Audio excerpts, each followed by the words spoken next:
¿Tenés un negocio, sos un profesional, brindás algún servicio y necesitas que se te conozca? Bueno, muy bien, no te quedes afuera para que te puedan encontrar tus clientes potenciales. Estos son los últimos días para figurar en la edición impresa 2018 de las páginas amarillas del Uruguay. Asesorate por el 2480-8181 y descubrí las diferentes soluciones para mejorar tu negocio. Páginas Amarillas Uruguay, donde está todo. Visítanos en www.páginasamarillas.com.uy o podés descargar la aplicación móvil y seguirlos en Facebook /Páginas Amarillas UI.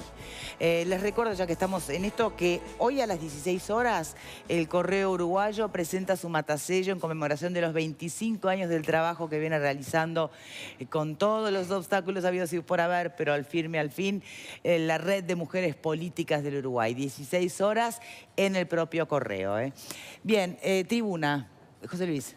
Sí, yo creo que podemos coincidir en que la negación del problema es el principal problema, ¿no? Porque es no reconocer que existe algo y no reconocerlo significa que no lo podés abordar. Así que me parece que de arranque está ahí. Ahora, hay que ir un poco más allá, de decir, ¿por qué se niega el problema o por qué alguien podría negar el problema? Y a mí me parece que en gran parte están un poco las contradicciones que se dan en esta discusión. A mí me parece que el problema del bullying no puede ser abordado desde el punto de vista criminal o delictual. ¿Por qué? Porque estamos hablando de instituciones educativas, estamos hablando de formación, estamos hablando de niños, estamos hablando de adolescentes.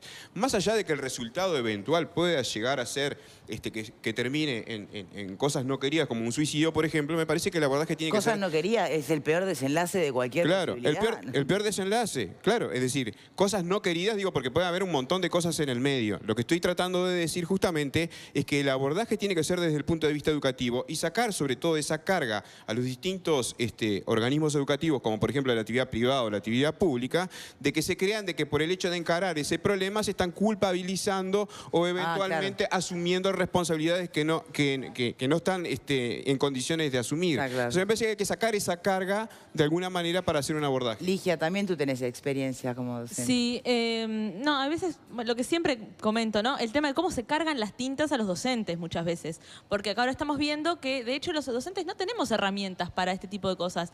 Además del papel, de cargar las tintas, el papel que siempre tiene que cumplir el maestro, eso es múltiple papel, como asistente social, como contención de esa familia, de esos niños, y que no tenemos las herramientas. No hay herramientas para los docentes para abordar estos temas y, por supuesto, que otros más que son los que flagelan a la sociedad. Bien, pero entre ese comentario y un comunicado como el que sacan los de esta institución en concreto, me parece que hay mucha diferencia, ¿o no? Claro, sí, no, me parece que tiene que ver con lo mismo. No hay herramientas y bueno, a veces también el no tener herramientas puede ser que se trate el tema con cierta liviandad. Pero nos puede resultar extraño que se toque el tema con cierta liviandad por parte de los docentes cuando las propias autoridades, y estoy hablando específicamente del suicidio, hablábamos del suicidio por bullying.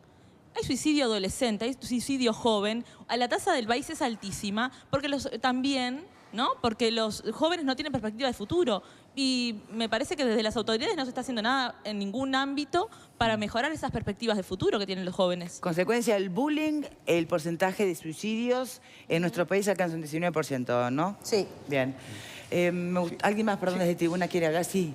No, en realidad quería hacer una precisión. Me parece que más allá de hablar de liviandades, podríamos hablar de insensibilidades en algunos casos. Bien. Sí. Reflexiones finales de nuestros invitados. Sí, yo lo que un poco a la chica de... casualmente en este caso se da en el ámbito docente, pero no olvidemos que se da en varios ámbitos. Acá yo creo que en las oficinas públicas debería ser obligatorio, debería ser una oficina o alguien especializado en estos temas. Porque muchas veces pasa que como no hay mecanismo y tampoco hay gente especializada, no hay soluciones. No pasa del Departamento de Recursos Humanos, no pasa claro, de ahí. Y generalmente quienes informan en una oficina donde alguien denuncia estas cosas son abogados o asistentes o psicólogos del mismo establecimiento. Entonces, como ellos también pueden exponerse a sufrir una futura demanda, no es objetivo. A mí me ha pasado casos en el Ministerio del Interior, donde hay una oficina de género, que hemos presentado casos que han quedado ahí, y uno habla con los abogados, pero claro, son abogados dependientes. Y creo que debería ser obligatorio en las oficinas, tanto públicas como privadas, y en los centros docentes, de que exista especialización con gente como Silvana, con abogados, con asistentes sociales, que traten seriamente el tema. Porque en realidad lo que existe es la violencia privada, y la violencia privada puede ser desde el peón rural que todos vimos, hasta la violencia psicológica, que determina actitudes como alguien puede llegar al suicidio. ¿Cree que debería tipificarse en concreto el bullying como un delito? Como hablábamos en el corte, en realidad siempre existió el bullying. Sí, claro. Existió siempre la persecución, las discriminaciones laborales. El tema es cómo atacamos esos. Se puede atacar desde el punto de vista legal.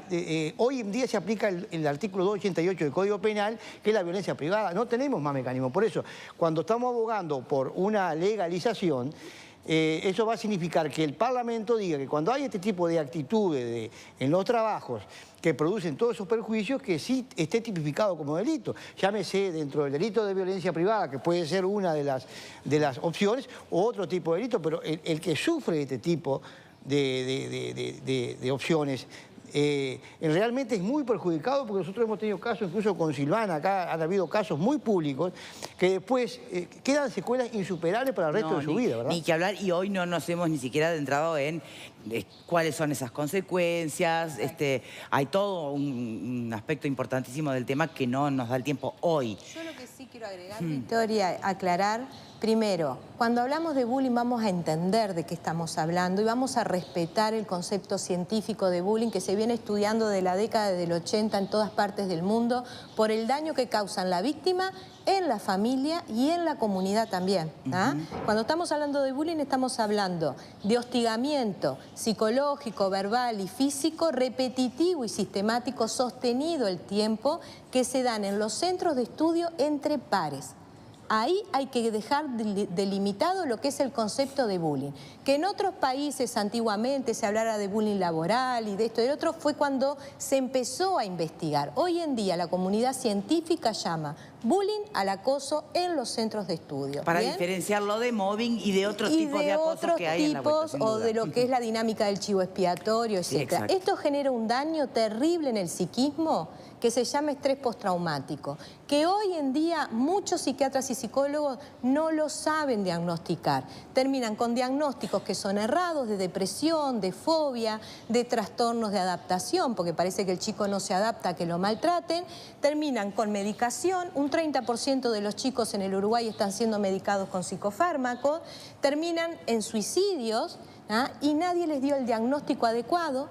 Seguimos jugando con la palabra bullying, no entendemos la gravedad que esto tiene y que para mí sí es considerado un delito, como es considerado en grandes partes del mundo y hay leyes que lo tipifican. ¿Y cómo se castiga ese delito? Lo que pasa ¿A quién se castiga en definitiva? Esa no es mi parte en el sentido de que no me corresponde a mí la parte legal. No, lo pero que sí yo como digo, referencia, como idea. Lo que hay que hacer es trabajar en prevención. Y para trabajar en prevención, como tú bien dijiste, hay que romper la negación y el pacto de silencio.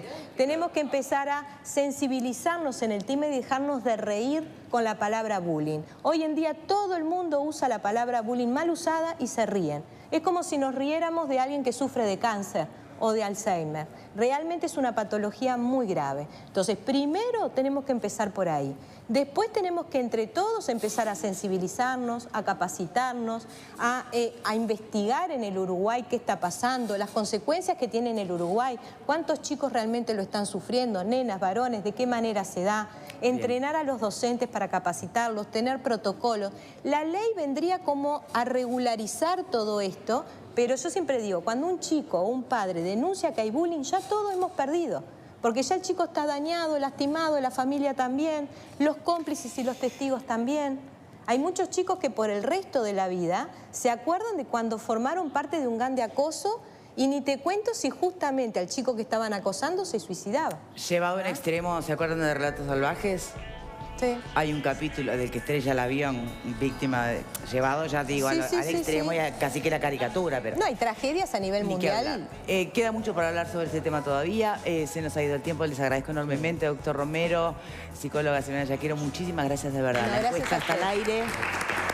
Y a ustedes por estar del otro lado siempre, muchas gracias.